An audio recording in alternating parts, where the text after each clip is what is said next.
Hello යාළුවනේ කොහොමද? ඔන්න ඉතින් හුඟ දවසකින් මම ඕගොල්ලන්ට vlog එකක් කරන්න හිතුවා. ඇත්තටම අද මගේ ඕෆ් දවස. ඔන්න ඉතින් උදේම නැගිටලා දැන් ඉතින් මම කල්පනා කරනවා මොකද්ද මම අද බ්‍රෙක්ෆාස්ට් එකද හදන්නේ කියලා. ඇත්තටම මම වෙනදාට නම් මම ඩිසයිඩ් කරනවා මොනවද උදේට කන්නේ කියලා. හැබැයි මට ඊයේ අමතක වුණා. ඉතින් ඔන්න උදේම වතුර චුට්ටකුත් බිව්වා. ඊට පස්සේ ඉතින් එන්නකෝ යන්න දැන් කිචන් එකට බලන්න මොනවද මට අද හදන්න තියෙන්නේ කියලා. ඉතින් හැමදාම ඇත්තටම මම ඕට්ස් තමයි උදේට කන්නේ. හැබැයි මට ඊයේ රෑ ඕවර්නයිට් ඕට් එක හදන්න බැරි වුණා. මේ ඉතින් තියෙන්නේ මගේ චියා සීඩ්ස් ටික තියෙනවා, සිනමන් පවුඩර් තියෙනවා.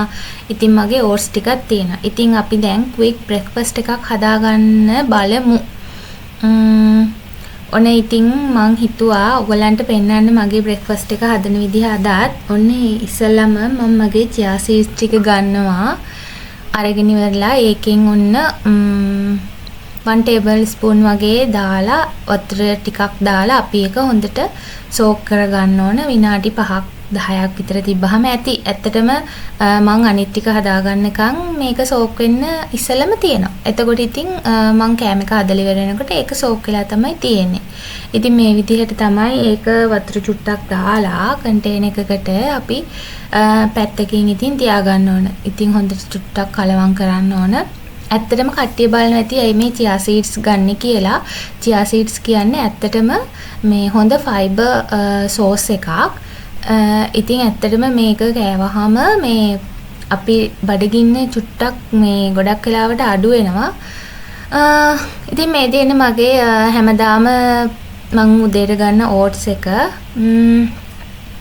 ඉතින් ඕට්ස් ටේබල්ස්පූන් 3ක් 4ක් විතර දාගන්නවා. ඒක ඉතින් Tamanට කැමති ප්‍රමාණයට දාගත්ත හැකි. මං ඉතින් ගොඩක් වෙලාවට 3ක් හරි 4ක් හරි තමයි ඉතින් දාගන්නේ. ඇත්තටම ඒකත් අර මේ මිල්ක් වලට දාලා ඊට පස්සේ ඒක සෝක් වෙනකොට ඒක ටිකක් ලොකු ප්‍රමාණයක් වෙනවා. ඉතින් ඔන්න මම ඒ ටික ගත්තා. ඊට පස්සේ මං ගාව අද නම් තියෙන ෆුල් ක්‍රීම් මිල්ක් එකක්. ඇත්තටම මම කැමති ලෝ ෆැට් මිල්ක් එකට. ඒ වුණාට මේ ඉතින් අද මං ගාව තියෙන මේක. ඊට පස්සේ මං ගාව තියෙන මේ යෝගට් එකයි පැණි චුට්ටකුත් ගන්න. මේ තියෙන සිනමන් පවුඩර්. ඇත්තටම මම සිනමන් පවුඩර් කඩෙන් අරගෙන නැහැ. ඒක මම ගෙදරදී තමයි හදාගත්තේ. හරිම ලේසි ඉතින් සිනමන් පවුඩර් එක හදාගන්න.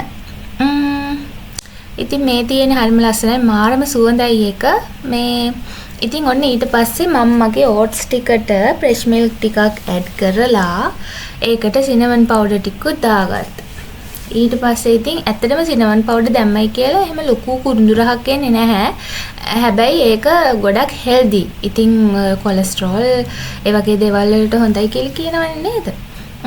ඔන්න ඊට පස්සේ මම මේකට දාගන්නවා මේ කර්ඩ්. ඒක ඇත්තටම මෙහි තියෙන නැචරල් යෝගට් කියලා. ඉතින් ලංකාවේ කර්ඩ් එක වගේම තමයි මේ නැචරල් යෝගට් එක. ඒකෙන් මම ටේබල්ස්පූන් 2ක් 3ක් විතර දාගන්න. ඉතින් ඒක Tamanට කැමති ප්‍රමාණයට දාගන්න පුළුවන්. ඉතින් මේ වෙලාවේ මම ඉතින් 2ක් විතර දාගන්නවා. මොකද මේ දවස්වල මං චුට්ටක් ප්‍රෝටීන් ටිකක් වැඩිපුර ගන්න බලනවා. ඊට පස්සේ මං හනි චුට්ටක් ඇඩ් කරගන්නවා. ඉතින් මේක නම් හැමදාම මං ඇඩ් කරගන්නේ නැහැ. මට හිතුනොත් අද චුට්ටක් පැණි රස විදිහට කන්න ඕනේ කියලා. ඉතින් මං චුට්ටක් ඇඩ් කරගන්නවා. එහෙම නැත්තම් මම මේක හැමදාම ඇඩ් කරගන්නේ නැහැ. ඊට පස්සේ ඉතින් තියෙන්නේ මේ ඔක්කොම ටික කලවම් කරගන්න. මේ ඉතින් හොඳින් කලවම් කරගත්තට පස්සේ එතකොට ඒ ඕට්ස් ටික හොඳට මේ කිරි එහෙම උරා ගන්නවා. එතකොට ඉතින් ඇත්තටම ඒක කන්න ලේසි. ඇත්තටම කිව්වොත් මම මේක මේ හදන ෆස්ට් ටයිම්. නැත්තම් මම ඕවර්නයිට් ඕට් එක තමයි හදන්නේ. නැත්තම් මම ඕට්ස් බෝයිල් කරනවා. ඊට පස්සේ ඔන්න ඉතින් අපි කපාගත්ත කෙසෙල් ටිකයි ඊට පස්සේ ඇපල් කෑලි ටිකයි ඒ ටිකට දාගෙන හොඳට කලවම් කරලා අවසානයේටම ඔන්න මේ බලන්නක චියා සීඩ්ස් ටික හොඳට දැන් සෝක් වෙලා තියෙන්නේ. මේ ඉතින් ඒ ටිකත් ඔන්නම ඇඩ් කරගන්න. ඒ ටික දැම්මට පස්සේ නම් මගේ කන්ටේනර් එක ඔන්න දැන් මේ පිරීලා ඉතිරිලා යන්න වගේ තියෙනවා. ඔන්න ඊට පස්සේ මම ආයෙ හොඳට කලවම් කරගෙන මේ ඉතින් ඔන්න දැන් ඒක රෙඩි. ඉතින් මම ඒක හදන අතරේ ඇත්තටම මේ පිත්තර දෙකක් බොයිල් කරගත්තා. මම ඔයාලට කිව්වේ මුලින්ම මම චුට්ටක් ප්‍රෝටීන් ටික වැඩිපුර ගන්නවා බ්‍රේක්ෆාස්ට් එකට. ඒකින් තමයි බිත්තර දෙකක් වගේ මම මේ බෝයිල් කරගත්තේ. ඉතින් දැන් ඒකත් හරි. ඊට පස්සේ මගේ ඉතින් සුපුරුදු ඩ්‍රින්ක් එක තමයි මම හදාගෙන තියෙන කැරට් ජූස් එක.